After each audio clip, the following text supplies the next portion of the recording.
know how many people know that he really built the infrastructure of the Ward 7 Democrats. And the Ward 7 Democrats today represents one of the strongest ward organizations in the city. In fact, it is the Ward 4 Democrats frequently borrow on the expertise. We reach out to the Ward 7 Democrats for their assistance because they have such a great model.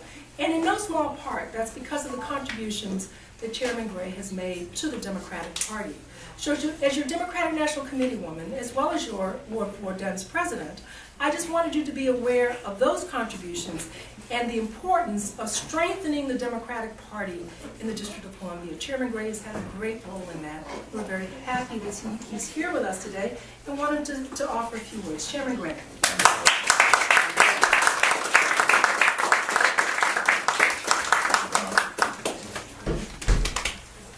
Thank you very much, Debbie. Thank you all very much for being here. I appreciate you mentioning the Democratic Party. Actually, I haven't been in politics that long. My first venture into politics was with the Ward 7 Democrats, and that was in 2003.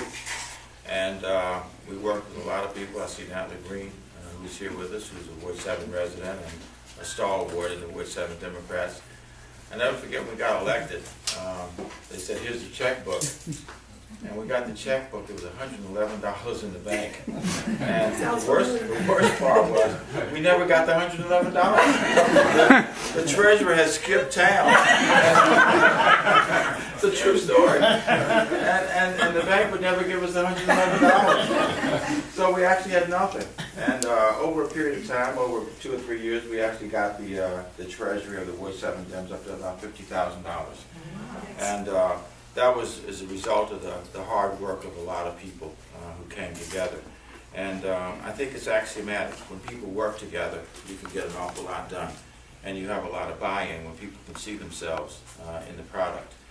I appreciate you also mentioning the 47th anniversary of the I Have a Dream speech, which in my opinion is the greatest speech that was ever delivered. Because it not only chronicled the conditions of the times, especially facing African Americans in this nation, but it was Dr. King who had the vision to lay out where it is that we wanted to go. I was at the rally earlier today, and in one sense, it's unfortunate that it had to be at Dunbar High School because we had some others who left out in front. The what do you call them? The tea partiers, the tea baggers, the tea bones.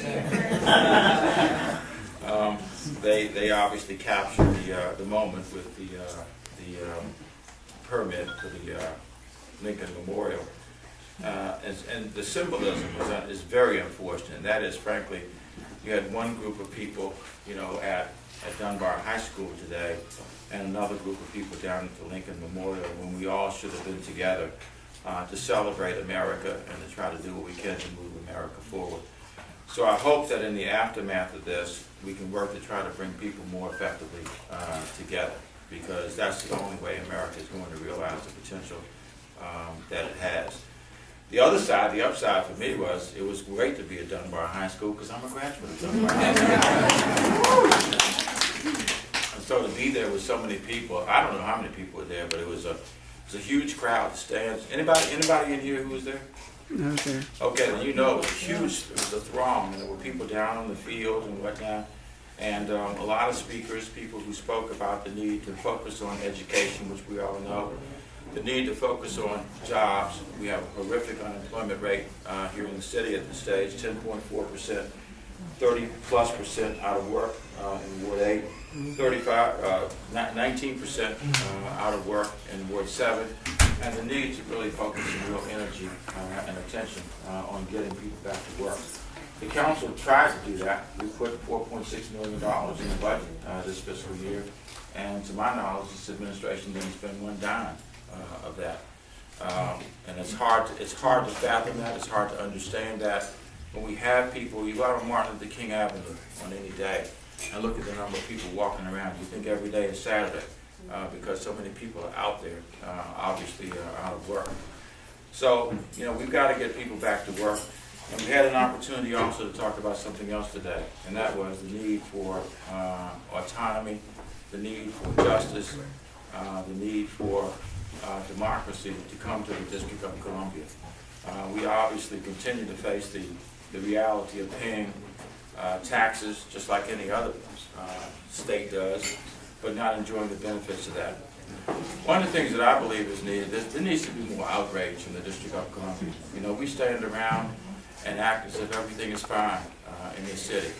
And it won't change until there's more outrage. How many of us have been to rallies around statehood and standing with 50 people or 75 people, or if you're lucky, 100 people, when we have 600,000 people who live in the District of Columbia, and until we demonstrate that we are outraged by the plight that we experience in the District of Columbia, we will be easy to ignore. And the fact of the matter is we pay $3.6 billion in taxes. We serve on juries just like everybody else does. We send our relatives off to fight wars in faraway places for democracy elsewhere, incredible hypocrisy associated with that.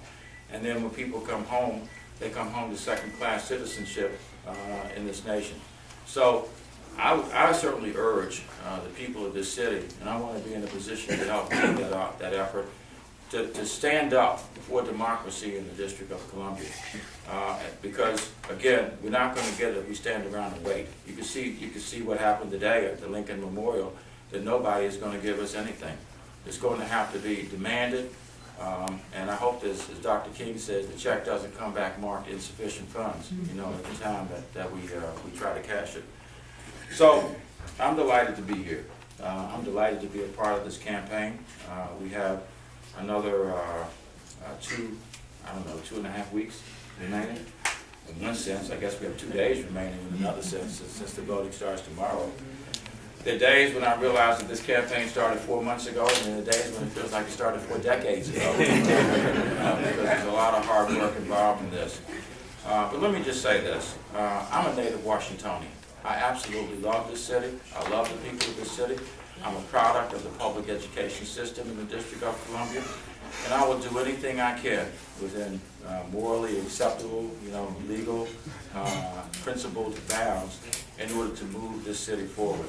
This city is deeply polarized at this stage, and it saddens me every day to see that. All you have to do is look at the polling data in this election and see, where some people are and where other people are. And anybody who is a leader of this city, in my opinion, has an obligation to try to work to bring people together.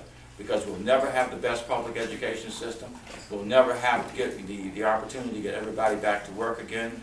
We'll never have economic development in the way we could if this city remains as polarized as it is now. So when I become mayor of the District of Columbia, I promise you I'm going to reach out all across the city, from Ward 8 to Ward 1 to Ward 3, from north to south, whatever it takes to bring people together so that we can become the greatest city in the world, as we well should be. Thank you very much, Debbie, for what you do for the Ward 4. A watershed moment to me was the Ward 4 forum that was held. That was democracy at its absolute best. Ward 4 again. For those who were here, I couldn't even get to the place. I had to get out and walk, like 2 blocks in order to get there. And there were people all over the place, people with signs, people were engaged. In lots of ways were they engaged. And, ultimately 1,000 people, I think. That's right, 997. And we've had these, we've had these straw polls and these endorsement meetings all over the city. I think every ward has had one except for Ward 1, I think. Ward 1 is the only one that didn't have one. And I'm actually proud. We've won 7 out of 8 of those. And there have been 26 endorsements that have been decided thus far, and we've gotten 23 of those endorsements. I look at it as the people are speaking at this point. We had a debate at the synagogue at 6th and I Streets earlier this week. There were 1,000 people who were there, who were interested in weighing in on the future of the city, who care. And isn't that about as good as it gets? Ward 5 had almost 1,000 people that voted in the straw poll just this past Monday, just earlier this week. So, frankly, it's very uplifting to see this level of interest in our city. It's uplifting to me to be a part of it. It's uplifting to be able to have created options for people in the District of Columbia to say, this is how I want the city to move forward, and this is where I want to have to be the leader to be able to move the city forward. So thank you all very much. We've made it very easy for you, and that is in the lottery. If you look at the order of the ballot, I'm number 1 on the ballot.